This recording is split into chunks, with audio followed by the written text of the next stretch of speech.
Vamos relembrar, então, o caso do triplex do Guarujá. O processo do triplex do Guarujá chegou à Justiça Federal de Curitiba há quase 2 anos. E passo a passo para a gente entender direitinho esse caso.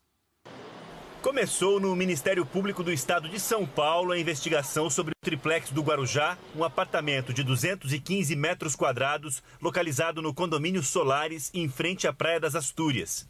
A juíza de São Paulo enviou a investigação para o juiz Sérgio Moro, da Lava Jato de Curitiba, por considerar que os crimes estavam ligados ao esquema de corrupção na Petrobras.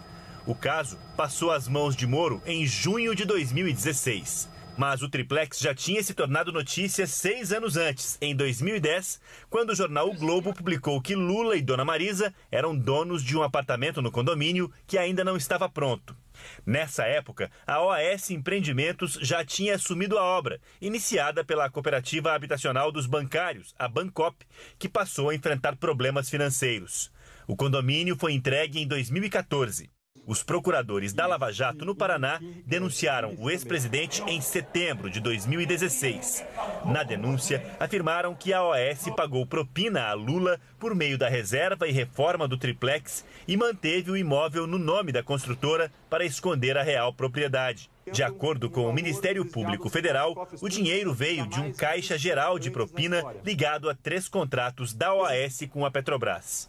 Durante o processo, Moro ouviu 75 testemunhas. Dos 7 réus da ação, Lula foi o último a ser interrogado em maio do ano passado. O ex-presidente disse que visitou o apartamento, mas que não quis comprá-lo. A verdade é o seguinte, doutor Moro, eu vou repetir. Eu não solicitei, não recebi, não paguei nenhum triplex. Em outro interrogatório do processo, o ex-presidente da OAS, Léo Pinheiro, também réu na ação, disse que o triplex estava reservado para Lula. O apartamento era do presidente Lula desde o dia que me passaram para estudar os empreendimentos da Bancop. Já foi me dito que era do presidente Lula e sua família, que eu não comercializasse e tratasse aquilo como uma coisa de propriedade do presidente. Léo Pinheiro aparece nesta foto com Lula e Dona Marisa visitando o imóvel. A foto foi divulgada pelo Jornal Nacional em março de 2016, ainda durante as investigações, e também foi incluída no processo pelos procuradores da Lava Jato. Em julho do ano passado, o juiz Sérgio Moro condenou Lula a 9 anos e 6 meses de prisão pelos crimes de corrupção passiva e lavagem de dinheiro.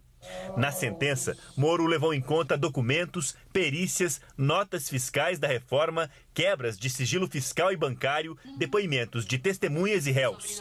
Considerou que não era necessário o triplex estar em nome de Lula para comprovar os crimes. Segundo o juiz, Lula recebeu, por meio do triplex, mais de 2 milhões de reais em propina. Ao finalizar a sentença em que condenou Lula, Sérgio Moro escreveu que é de todo lamentável que um ex-presidente da República seja condenado criminalmente, mas a causa disso são os crimes por ele praticados, e a culpa não é da regular aplicação da lei. Prevalece, enfim, o ditado: não importa o quão alto você esteja, a lei ainda está acima de você. A defesa de Lula recorreu ao Tribunal Regional Federal em Porto Alegre, argumentando que os valores usados para a compra e reforma do triplex não vieram da Petrobras e que Lula não pediu qualquer vantagem indevida em razão do cargo de presidente. Quando recorreram da decisão de Moro no TRF4, os advogados de Lula também alegaram que o juiz negou a possibilidade de que a defesa pudesse produzir provas, não seguiu a denúncia e, além disso, se baseou apenas no depoimento de Léo Pinheiro, que tenta acordo de delação premiada. O recurso foi julgado no dia 24 de janeiro desse ano pelo tribunal, numa sessão que durou mais de 8 horas. O desembargador João Gebran Neto, relator da ação no tribunal, e os desembargadores Victor Laus e Leandro Paulsen consideraram que houve pagamento de propina e que há provas. Para além da prova material, até aqui referida, a prova oral indicando que o apartamento 174, posteriormente modificado para 64A, estava reservado ao ex-presidente. E mais, a prova indica que os recursos necessários para o pagamento da diferença entre aquilo que inicialmente foi adimplido pelo apelante e por sua esposa, agregado com as reformas, foram arcados pela OAS. O TRF4 elevou a punição para 12 anos e 1 mês e determinou o cumprimento da pena inicialmente em regime fechado, depois de esgotados todos os recursos no próprio tribunal. A defesa de Lula anunciou que entraria com recurso. Porque é uma decisão, como eu já disse, que condenou uma pessoa que não praticou o crime. E nós acreditamos que esse resultado é o que vai prevalecer e que nenhuma medida restritiva será aplicada ao ex-presidente Lula. Um dos recursos foi apresentado ao próprio tribunal em Porto Alegre. A defesa entrou também com pedidos de habeas corpus preventivos nos tribunais superiores, em Brasília.